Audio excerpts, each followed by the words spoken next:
अस्सलाम वालेकुम everyone, welcome back to my YouTube channel. और आज मैं रिव्यू करने वाला हूँ। आप लोगों को पता ही होगा मैंने क्या कहा था, तीसरी वीडियो किसके ऊपर होगी। तो आज मैं रिव्यू करने वाला हूँ रेडमी की नोट 13 सीरीज़ के एक मोस्ट पावरफुल फ़ोन के बारे में। फ़ोन के बेसिकली रिव्यू करने वाला हूँ। Redmi note 13 pro plus, Redmi note 13 pro के ऊपर मैं ऑलरेडी वीडियो बना चुका हूँ, ऑलरेडी रिव्यू कर चुका हूँ।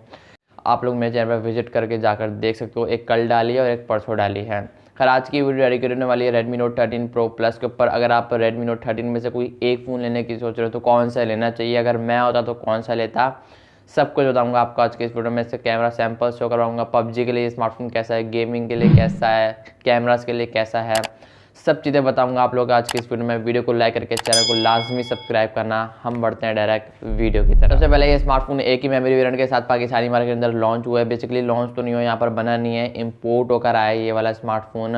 12 GB रैम, 512 GB की इंटरनल स्टोरेज, एक ही वेरिएंट अभी तक आया है, जिसकी प्राइस रखी गई है 139,999, मतलब कि 1,40,000 रुपये।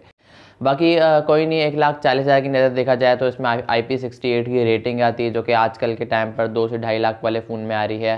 30 मिनट तक ये स्मार्टफोन सर्वाइव कर सकता है, लाइक वाटर प्रूफ फ़ोन है। जहाँ तक in hand field build quality की बात है तो रेयर पर गोरिल्ला ग्लास आई थिंक जो कि 5 की प्रोटेक्शन है। बाकी नो डाउट अगर आप ऊपर से नीचे फेंकते भी हो तो गोरिल्ला ग्लास से ये स्मार्टफोन प्रोटेक्टेड है, फ्रंट एंड बैक दोनों से। फ्रंट से गोरिल्ला ग्लास विक्टस से प्रोटेक्टेड है और बैक से ये 5 से प्रोटेक्टेड है। बाकी जहाँ तक अगर बात करूँ मटेरियल की, तो बैक आई थिंक कहीं ना कहीं प्लास्टिक भी लगती है, कहीं ना कहीं ग्लास भी लगती है और थोड़ा बहुत मिक्सर टाइप भी लगती है। तो नो डाउट जो भी हो, आती है इस स्मार्टफोन की बेहतरीन in hand field build quality, काफ़ी प्रीमियम हैंडी फ़ोन है, ग्रिप काफ़ी अच्छी आती है। इस बार एक ही साइज़ दी है रेडमी ने पूरी 13 सीरीज़ में। 6.67 इंच स्मार्टफोन का जो साइज़ है वो 6.67 इंच ही है। बाकी अगर आप पर्पल कलर में से स्मार्टफोन को परचेज़ करते हो तो 3 शेड आते हैं, 3 से 4 शेड आते हैं 300 के। बाकी अगर आप वाइट कलर को परचेज़ करते हो तो सेम ही कलर होगा, आपको कोई 3-4 कलर का मिक्सचर देखने को नहीं मिलेगा अगर आप वाइट कलर परचेज़ करते हो। बाकी यहाँ टेक्सचर थोड़े बहुत, 2 टेक्सचर हैं, ऊपर डार्क है नीचे थोड़ा लाइट है, तो ये सीन है वाइट वाले कलर में। बाकी पर्पल कलर की बात करूँ तो ग्रीन कलर भी आ रहा है, लाइट ब्लू कलर भी आ रहा है, 3 से 4 कलर मिक्सचर इन लोगों ने दिया है। अच्छा, एक यूनिक चीज़ मुझे इसके डिज़ाइन में लगी कि जो वो है ना टॉर्च, जो है क्या बोलते हैं LED फ्लैश लाइट, उसको काफ़ी दूर रखा है भाई कैमरास की निस्बत, ताकि आपस में झगड़ा ना हो इन दोनों का। कहना क्या चाहते हो? तो ये काफ़ी यूनिक चीज़ लगी, वरना अमूमन तौर पर कंपनियां साइड पे ही मतलब कैमरास के साथ ही डाल देती हैं LED फ्लैश लाइट। इसने एक बार काफ़ी अच्छा डिज़ाइन दिए Xiaomi ने रेडमी नोट 13 सीरीज़ में, 13 प्रो प्लस के अंदर स्पेशली। बाकी रेडमी नोट 13 प्रो का डिज़ाइन काफ़ी हद तक सिमिलर था, बट प्रो प्लस का हट कर है उन दोनों से, 13 और 13 प्रो से। बाकी ये डिज़ाइन वाली साइड की बात करूँ तो एक बेहतरीन ये स्मार्टफोन अपनी प्राइस जस्टिफाई कर रहा है डिज़ाइन के हवाले से। अगर आप कंटेंट ज़्यादा वॉच करते हो ना तो आपको जो एक्सपीरियंस है ना वो नेक्स्ट लेवल यार, बहुत हाई लेवल का होने वाला है। बेहतरीन यहाँ पर सेचुरेशन, मतलब थोड़ी बहुत सेचुरेशन यहाँ पर डिस्प्ले में दिखाता है। अगर आप मेरी वीडियो ज़्यादा देखते हो तो थोड़ी पीली पीली आपको लग सकती हैं, थोड़ी बहुत सेचुरेशन ही ज़्यादा कर देता है।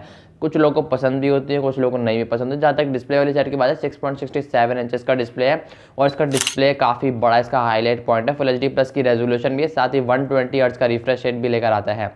ऑलवेज ऑन डिस्प्ले है, डॉल्बी विजन का भी सपोर्ट है इस स्मार्टफोन के डिस्प्ले के अंदर। HDR10+ का सपोर्ट भी है। 1300 से लेकर 1800 निट्स की पीक ब्राइटनेस भी है, जिसकी वजह से अगर आप धूप में लेके जाते हो तो आपको विजिबिलिटी का कोई भी इशू नहीं आने वाला। आपको गोरिल्ला ग्लास फ्रंट से विक्टस की प्रॉब्लम है। 68 बिलियन के कलर हैं इस स्मार्टफोन के अंदर।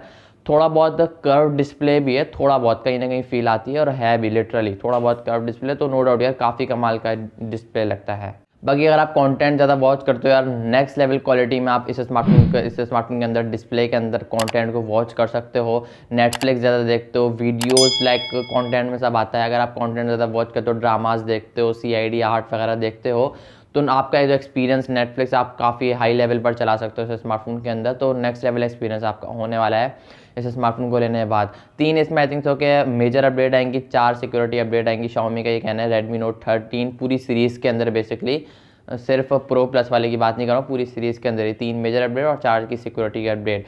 Xiaomi लेटेस्ट UI MUI 14 पर अपडेटेड है, 14 के साथ आया है, Android 13 पर अपडेटेड है, तो 16 तक जाने के फुल चांसेस है, 15 16। बाकी ओवरऑल इसमें मेमोरी कार्ड डालने का सपोर्ट इन लोगों ने नहीं दिया है। अब क्यों नहीं दिया है इस बारे में मैं कुछ कह नहीं सकता, बिकॉज 512 GB यार काफ़ी ज़्यादा होती है, बट इसलिए मुझे लगता है इन लोगों ने मेमोरी कार्ड डालने का ऑप्शन नहीं दिया। बाकी सही किया यार, 256 GB पे भी ज़रूरत नहीं होती। Redmi Note 13 और 13 Pro Plus में दिया था, तो उन लोगों ने बोला यार इस बार हम लोग नहीं देते। बाकी अगर आप डिस्प्ले वाली साइड की तरफ से थोड़ा बहुत शक में हो तो भाई शक अपना दूर कर लो, बेहतरीन डिस्प्ले। अगर आपको ज़्यादा कंटेंट वॉच करना है तो डेफिनेटली आप इस स्मार्टफोन को परचेस कर सकते हो। डिज़ाइन वाली साइड की तरफ से ये बेहतरीन है, डिस्प्ले वाली साइड की तरफ से ये बेहतरीन है। जहाँ तक परफॉर्मेंस वाली साइड की बात करूँ, हार्डवेयर वाली साइड की बात करूँ, तो इस स्मार्टफोन के अंदर MediaTek की तरफ से होने वाला Dimensity 7200 अल्ट्रा लगा हुआ है, जो कि 4 नैनोमीटर के आर्किटेक्चर पर बेस्ड है। बाकी गेमिंग वाली साइड की बात करूँ तो नो डाउट यार PUBG में आपको 60 FPS smooth with ultra high graphics पर आप PUBG को खेल सकते हो, प्ले कर सकते हो। जायरो हार्डवेयर बेस है, अभी तो ठंड भी चल रही है, सर्दियाँ चल रही हैं, तो लाइक इतना हीटअप होता हुआ इस फोन नज़र नहीं आएगा आप लोगों को। हाँ, गर्मियों में थोड़ा बहुत कर सकता है, क्योंकि बैक से कहीं ना कहीं गिलास वाली फील आती है। तो अगर आप कूलिंग फैन लगाना चाहो या फिर AC वाले रूम में होते हो, एयर कूलर लगा हुआ रूम में, अगर आप ऐसे कमरे में बैठते हो तो ये स्मार्टफोन आपको ट्रबल करता हुआ नज़र नहीं आएगा। बाकी गर्मियों में इतना ट्रबल नहीं करता, मैं रिकमेंड करूँगा आप कूलिंग फ़ैन ले लो। बाकी इतने भाई पाकिस्तान है यार, ये इतना मतलब जुगाड़ तो यहाँ चलता है, लोग कूलिंग फ़ोन बोल लो, कूलिंग फ़ैन के बगैर ही स्मार्टफोन को चला रहे होते हैं, स्पेशली PUBG खेलने के दौरान। बाकी अगर आपको एक अच्छी खासी गेमिंग करनी है, आपका बजट थोड़ा कम है, तो मैं रिकमेंड करूँगा आप 13 Pro की तरफ जाओ। Pro Plus थोड़ा सा ज़्यादा कॉस्टली है।